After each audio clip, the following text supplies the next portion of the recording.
I spoke to your principal. What? Just now on the phone. Where's my door? Privacy is a privilege, Anna. That's right, Anna.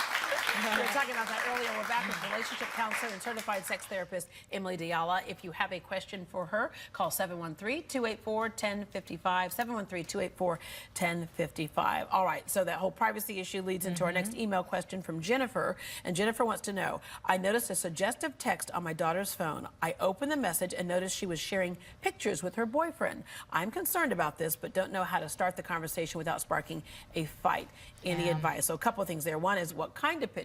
I mean, was it like her at the ice cream social last week or what? And of course, the other thing is, I don't know how to start the conversation without sparking a fight. A lot of us as parents are afraid of starting the fight. Right. It's worth it to start the fight, even if that's where it leads to. Because kids know that. That's their deflection tool. They do, exactly. And they will attack you. You were snooping through my phone. You had no right. But again, what we were talking about earlier, if there's any reason why you think that they are maybe doing something they shouldn't or something that they could get in trouble for, then you do need to go through. Yeah.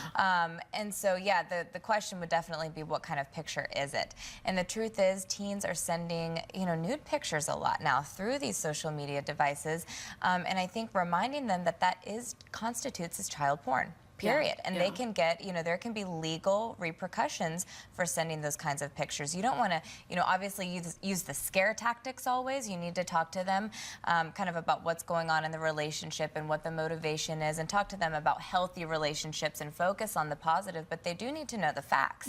That they can get in big trouble for sending that kind of thing, and it is unacceptable. All right. We have Tina on the phone. Good morning, Tina.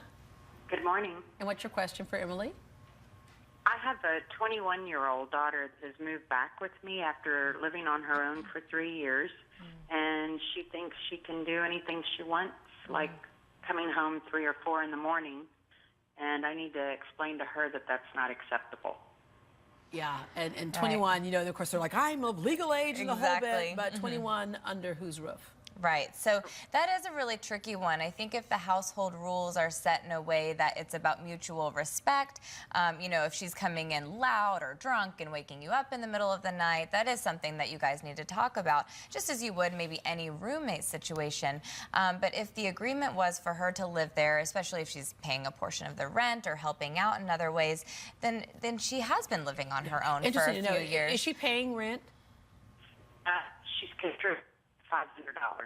Okay. So, that's a hard one, because I think as parents, we have a tendency to still look at our kids, even when they're grown up, as kids, and so she is 21. Yep. And so, but yet she's back in her house. She is, but if the agreement is, is this a temporary situation? But she has been living on her own for the past 3 years and kind of doing her own thing, to then regress back to the rules that maybe she had set when she was a teenager. I can see why there may be, where that may be a point of contention for them. But I think talking about how can we live together under the same roof and still respect each other's boundaries and limitations would just be a good conversation to have. But you don't want to start reparenting them again, because they are adults, and I think they are entitled to some freedoms. All right, that can be kind of the segue there into the real world. All right, we have Winnie on the line. Good morning, Winnie.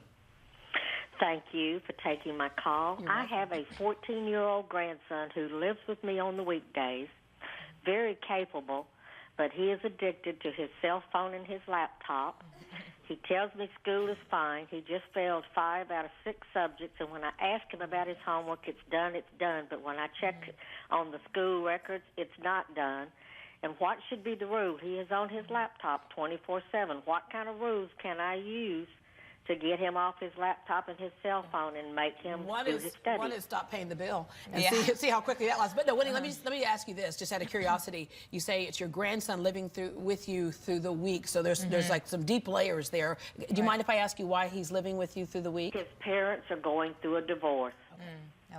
Okay. So he may be really relying on you at this point to kind of be the parent and set the boundary. And the truth is, if he's failing classes, he should not have the privilege of having a cell phone. I think that,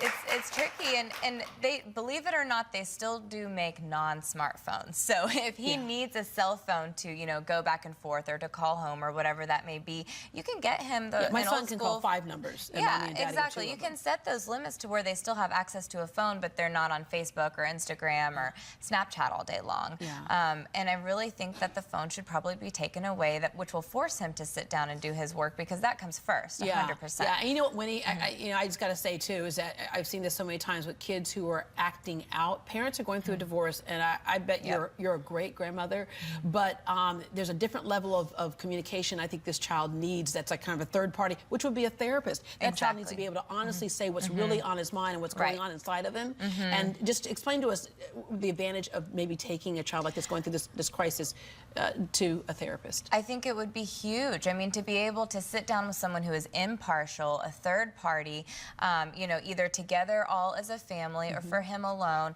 could have huge benefits, just so that he can kind of regain some perspective and get that feedback that he's probably really negative attention is kind of like saying, okay, my world is falling apart right here because of what the adults are doing around me, and then you have the fact that he's a teenager too, so that whole thing is just is crazy. Although divorce is, you know, so much more accepted in society than it used to be, it's still what was going on at home leading up to the divorce this child lived through. They're still impacted, even though it's more common, there's still a huge impact. And again, if the parents are still arguing, I think you make a great point. He may be seeking negative attention. Yeah.